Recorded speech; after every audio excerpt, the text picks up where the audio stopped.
Well, I think this wonderful aspect about America is you find there are very, very limited constraints and on what you can do. It's one of the few countries where you can turn up and just start dreaming. And When you were 7, you obviously had a passion for airplanes. What was your inspiration there?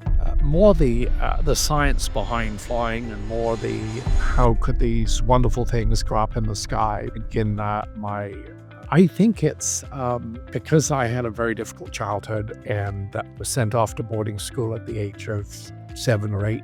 I learned one thing unique about America is that people love your success. So if you're thinking of doing things, you have a lot of people who are. So when someone is in financial trouble, they tend to have the same sort of sequence that people have when they're told they're dying. First, you can't just go and get a vision thing. You have to have one, and you have to have it so precisely documented in your mind and visually that in having visions, I'm a complete disbeliever in business plans. You have to love what you're doing. You have to feel proprietary, having been in the computer business since 1967. For the first time in human history, you have the ability to easily access.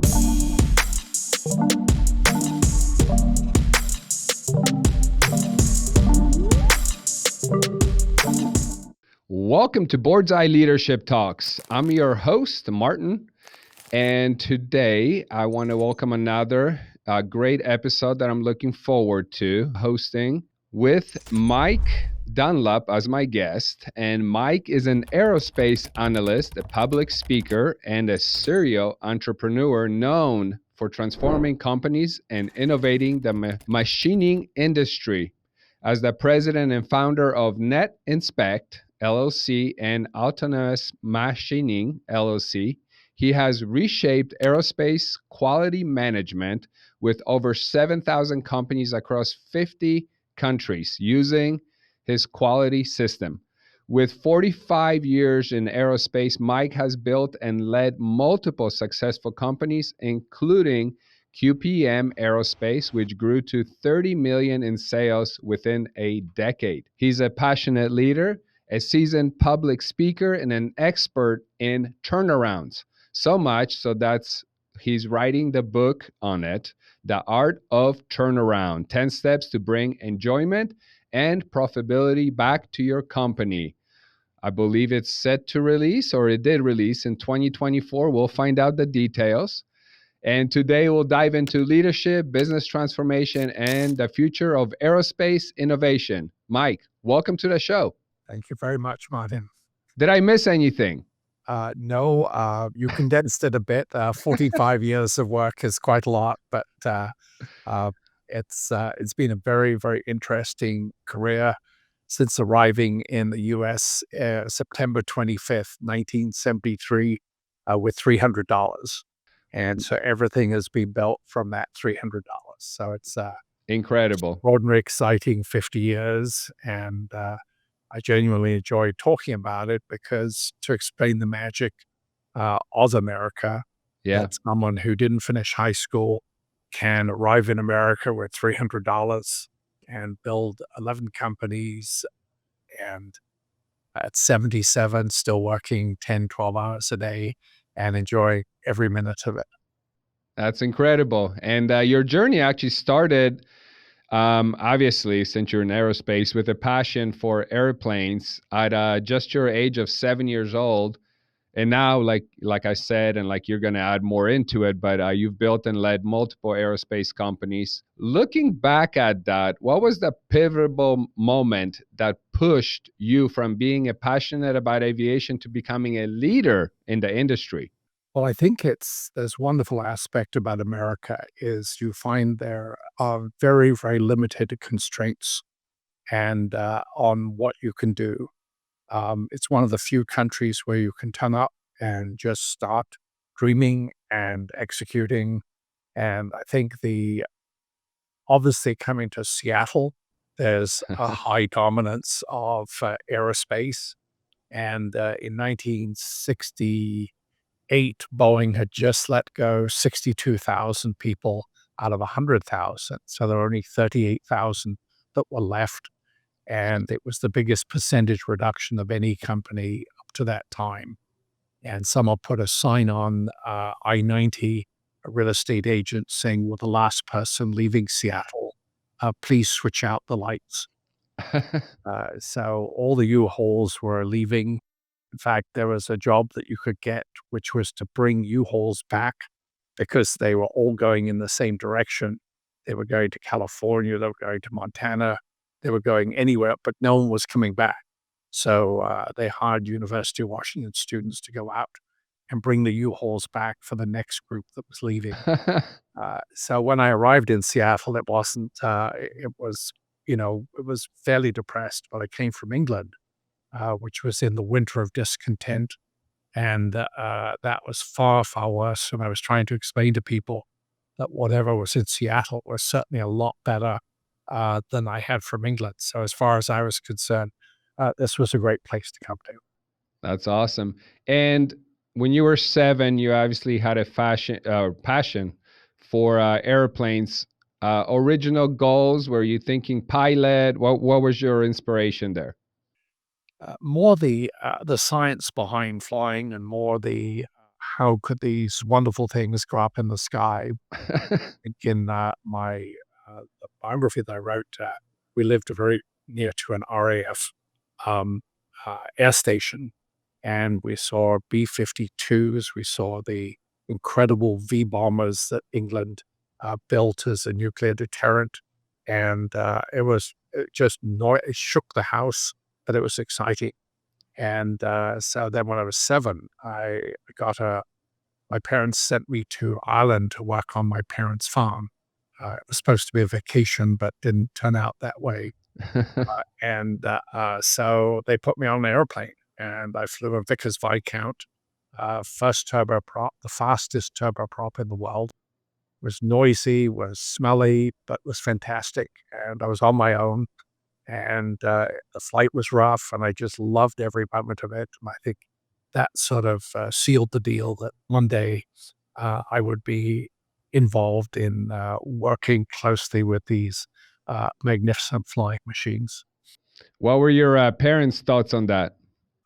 The English parents really don't are concerned about the feelings of their children. To them, they're so detached. Yes, put him on a plane. Why not?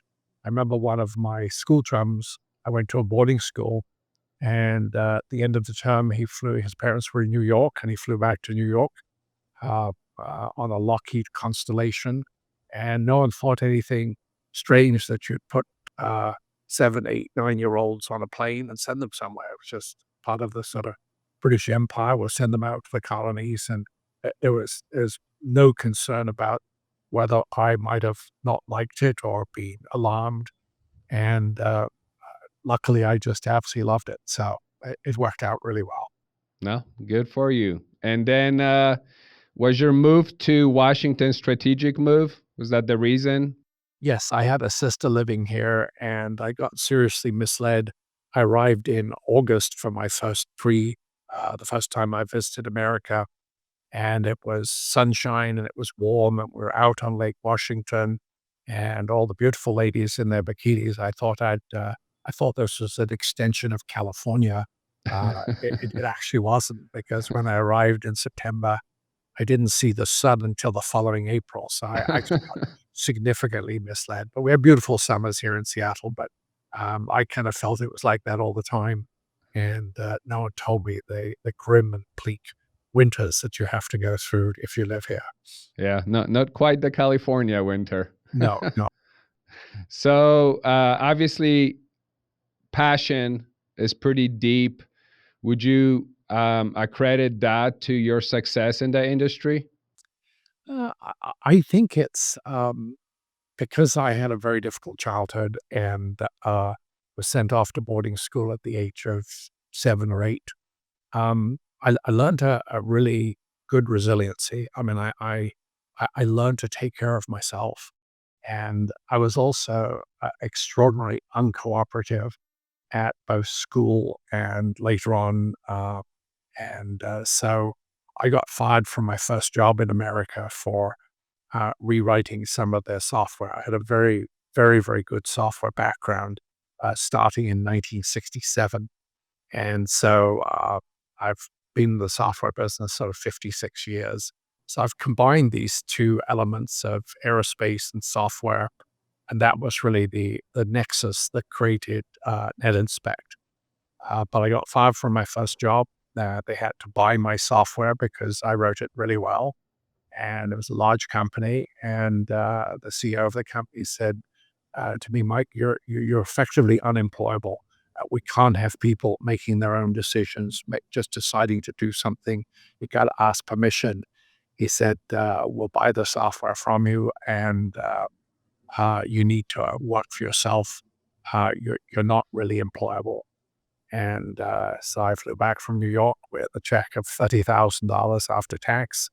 And that was really all the impetus that I needed to start working on my own. And so I was very, very lucky to get fired.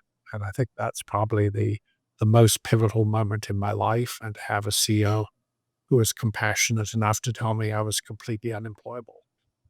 Awesome. It was the push you needed. Yes. And So let's talk. America provided the confidence. One thing unique about America is that people love your success. So if you're thinking of doing things, you have a lot of people who are excited for you. In England, they will tell you why it's not going to work and why you need to know your station in life. And if you try and envision something else, you're not knowing your place. And there's a tremendous antagonism to people who start their own business. And they feel that if they're successful, all they've done is stolen money from other people, and that it's a net sum game. And if you've got more, then some poor sucker out there has got less. They have no concept of building. And it's just very sad because Yeah. they have some incredible successful engineering in England, incredible successful people, but they're not honored in the way people are honored in America. If you're an entrepreneur and you build a successful company, even if you fail, people admire you for trying. And in England, if you fail, then you're an absolute pariah, and it basically serves you right for trying to do something that you obviously weren't capable of doing. Wow. Yeah. Definitely a very, very different look at Yeah. failure to success. Yeah. So let's talk about your book, The Art of the Turnaround, which dives into turning struggling companies into profitable, thriving businesses. First of all, is it published or Yes, coming yeah. soon? It was launched in late last year, so it's on Amazon. And the nice part about it is 100% of the proceeds go to two educational charities that we support here in Bellevue. So anybody wants to buy the book, that's great. It has some real good nuggets in it, not to be too proud of what I've done. And a kind of interesting sidelight, I wrote the book, and my daughter is an author, and I asked her to find me the toughest editor she could. And it was a lady in New York, and I sent my beautiful manuscript over to her, and she said, "This is quite terrible. And this is, we're going to have to rewrite the book almost from top to bottom." And initially it had 20 steps. And she said, "That just sounds too exhausting. You need to move it down to 10." And she pummeled me every twice a week. When I contacted her, I sent her this beautiful manuscript. She sent me back 400 changes. And every time I said something in it, she said, "I think you can do better than this."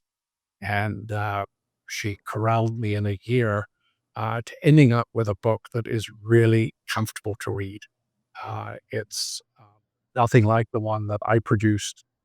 I give almost 90% of it to my editor, and who sort of corralled it into a very readable and understandable process. So when someone is in financial trouble, they tend to have the same sort of sequence that people have when they're told they're dying. First is denial. We don't have a financial problem. Second is anger. Third is prayer. and fourth is acceptance. So companies go through all these stages, and I kind of try and get them at the denial stage when I did turnaround work. I did it for 17 years. I did 34 companies. And I hadn't done one for about 20 years, and I was asked to help a company locally.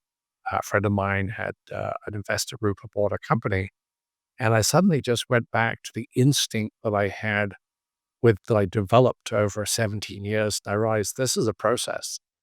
This is something that if someone is in this difficult situation, um, they're they don't know what to do. They don't know where to start. They don't know how to organize things. Suppliers are calling, threatening not to ship. The bank says they breached their covenants. Their accountant has left. I mean, it's chaos, and Yeah. it's frightening chaos. And so this is a sort of calming of the waters and saying, okay, these are the steps, and they're well organized. First, obviously, is leadership. Do you want to lead it, or do you need to bring someone else in to lead you out of the wilderness?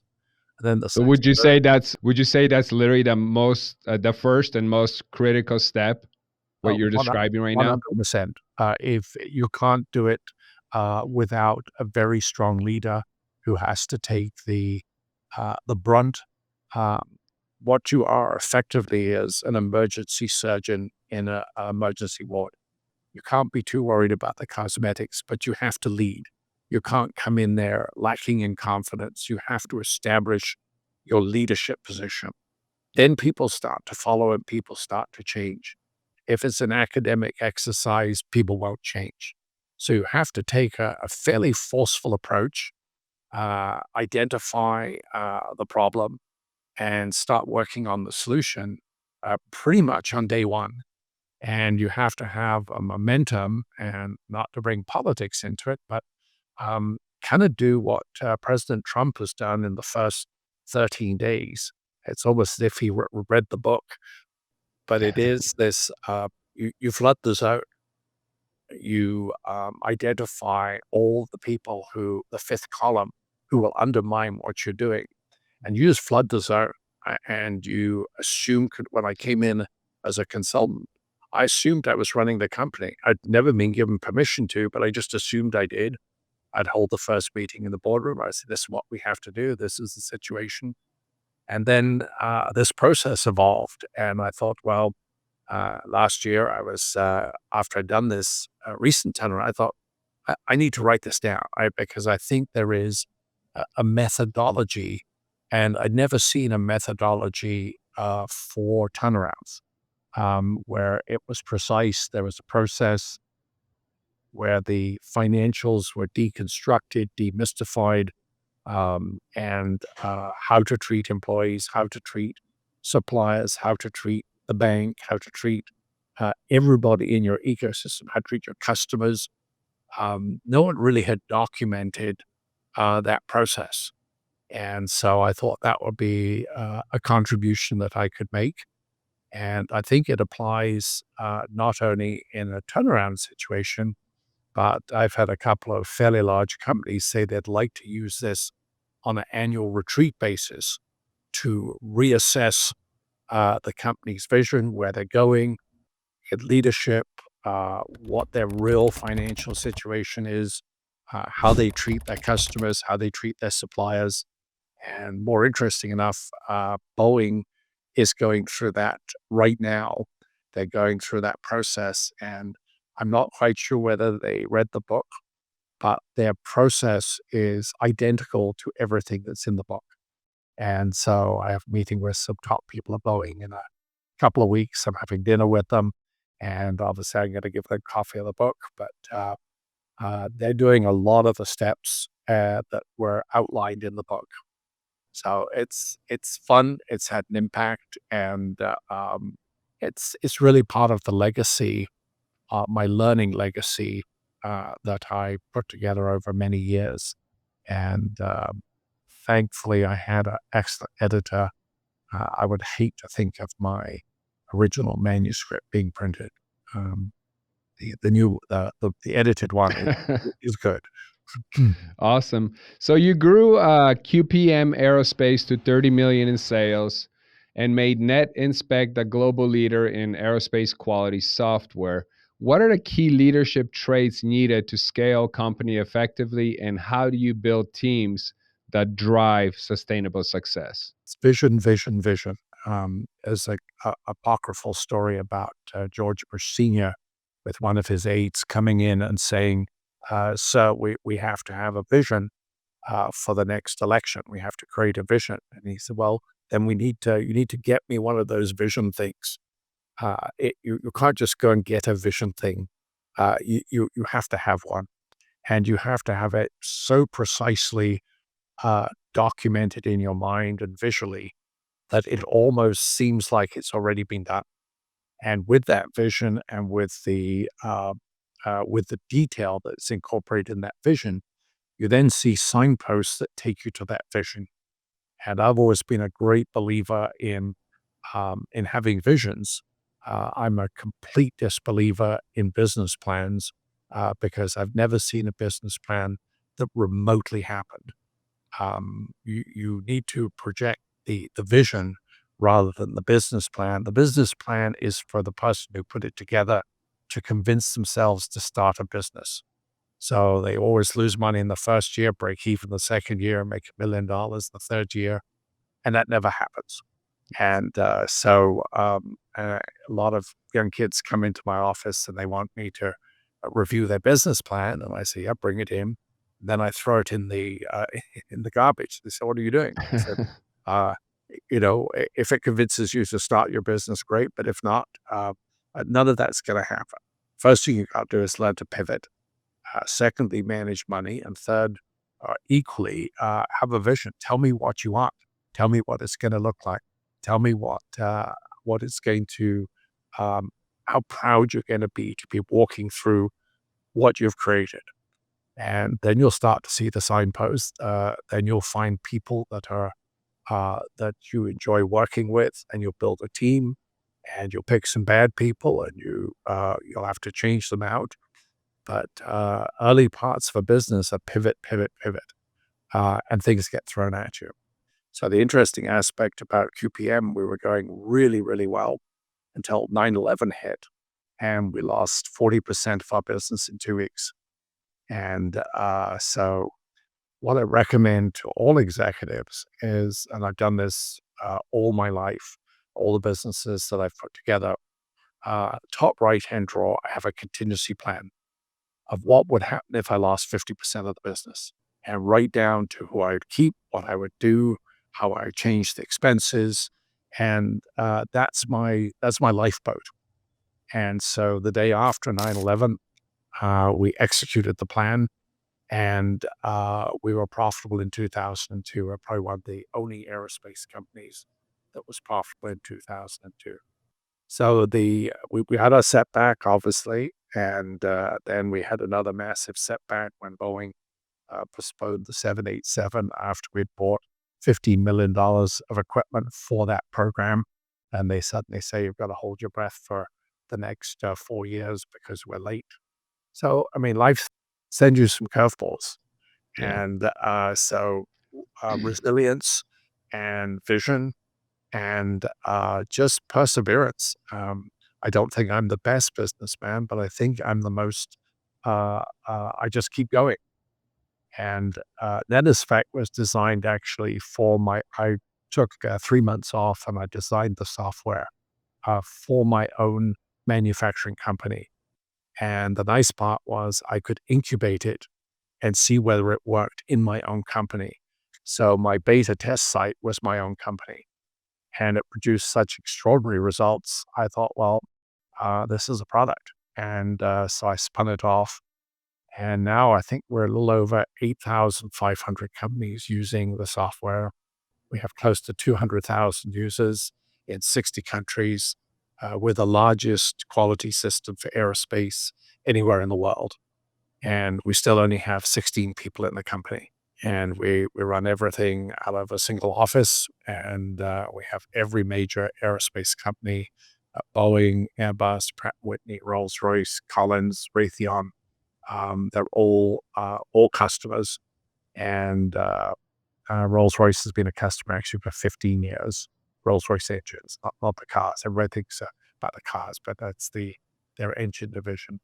So I think it is perseverance. It's playing long ball. You're not going to hit it out of the park.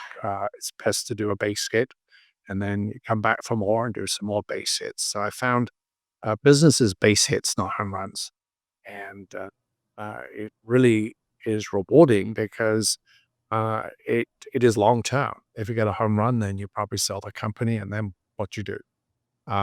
Base hits, building, stewardship is absolutely critical. You have to love what you're doing. You have to feel proprietary as a steward rather than someone who owns the business. No one owns anything in this life. It's a whole rental program. You can rent it for a while, but when you die, the rental program runs out. So I try and teach younger people is that it's you don't own anything. You may have temporary custodian of it, but if you run a business, you need to treat it as stewardship rather than ownership. Even if you own the business, you're a steward, and for a period of time. And it's not forever, it's not to infinity. So just the act of treating a business as a steward rather than an owner, when I teach younger people, they start to understand the responsibility to customers, to suppliers, to employees, and to the community as a whole. And this is not a selfish thing that you do. In fact, in some ways, it's very unselfish because you provide opportunities for people. You're willing to take the risk yourself. You're willing to put yourself on the line. And I think that, as in the book, I talk a lot about stewardship and turning a company from ownership to stewardship. Awesome. I got one last question, and love asking this one, especially with somebody that has decades of experience, you specifically in aerospace manufacturing and quality management. What major technological innovations do you see shaping the industry in the next, say, 5 to 10 years? And how should leaders prepare for these changes? That's a very good question. And I've obviously thought a lot about it, having been in the computer business since 1967. For the first time in human history, you have the ability to easily access unlimited computer power, unlimited data storage, and have the ability to send a message in real time to someone anywhere in the world. Yeah. So you've placed that paradigm on a business. All the constraints that I grew up with in the size of computers, how you could use them, what they cost, all that goes away. So with this unlimited, no constraint computer background, you now have the ability to take massive amounts of data, filter it, change it, come up with recommendations. And so one of the things that is going to change massively is the need to remember things. Um, you have a perfect assistant that can remember, for instance, if you're a tax accountant, you now have a system that can access every page, all 47,000 pages, plus every piece of litigation in the last 100 years related to taxes, and can access it, sort it, find it in less than 10 seconds. Uh, your idea of trying to remember stuff has no value whatsoever. And so you're going to see massive changes. At my manufacturing company, we're actually working on machine learning and the ability to get a part manufactured within minutes. So the customers can send us a 3D model with annotations on it, which is just a specification. We think we are very close to being able to take that and create the code in the machine to manufacture that part in less than a minute. Wow. It's current 4 to 5 days, and you have to have someone skilled doing it. And so we built a digital twin of our manufacturing machines, and we have known paths. We have standardized tools, we've standardized the entire process, and we think we can have basically the equivalent of 3D manufacturing using real material and get parts completed within an hour of receiving the model. So Incredible. it's going to change everything. And I tell the young kids in my company, you have to learn, you have to remember, you have to learn to accept the fact that what you learn today is out of date tomorrow. And that is getting faster and faster. So don't spend too much time on what you know right now or what is available. Extend out into the future. So I have a team in the company, two young kids, brilliant, brilliant kids. They're 23. Their entire job is to look into the future and present to the company every 2 weeks what they found. And we found that our development software, we can improve by about 30x within a year. So one person can produce the equivalent of 30 people by the end of this year. So you're looking at massive dislocation. There won't be accountants. There won't be lawyers. There won't be doctors as we know it. There's going to be a complete change in the next 3 to 5 years. And what we need is people who are creative, who have the ability to understand where it's going and create ideas from this new capability that never existed before.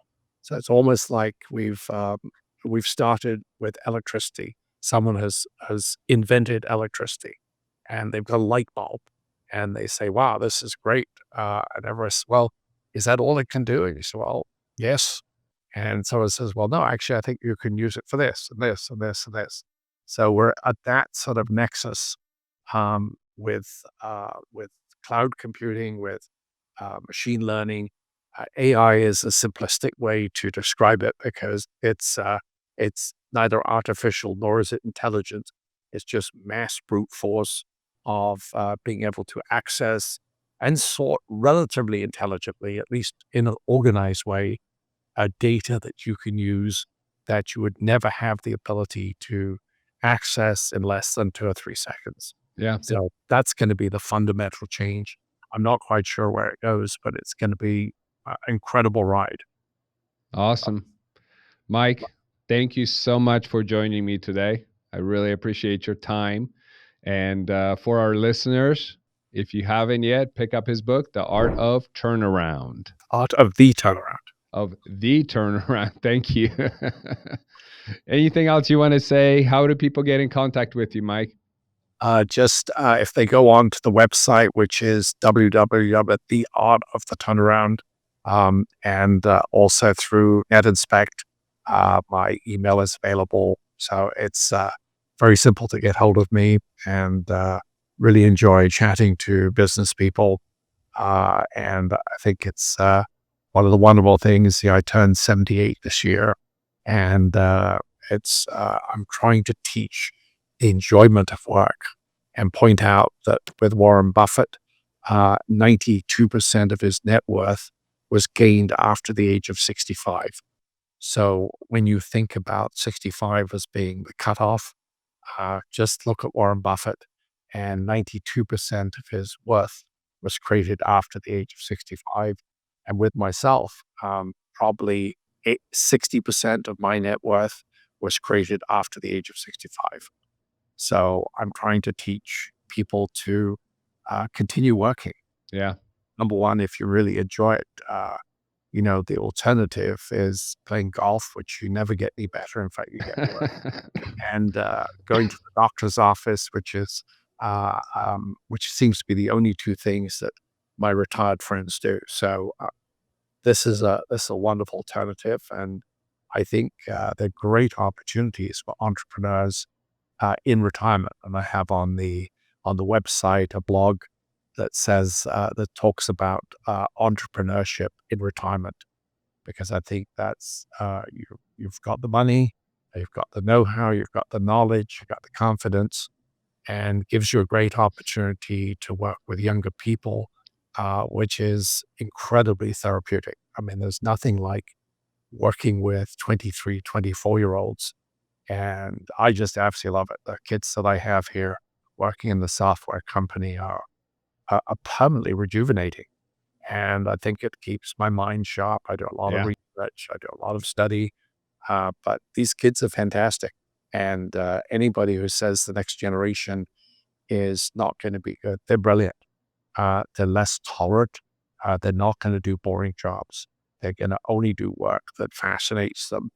And it's going to end up with companies like SpaceX that have incredible kids who do incredible things and with great leadership. And I think uh, that's the utopian situation where people are doing things they genuinely love, that make a contribution, and they have no desire to retire or stop doing it when they reach this mythical 65 years old, which was actually goes back to the 1700s, where they felt that was the retirement age should be 65 because most people didn't get there.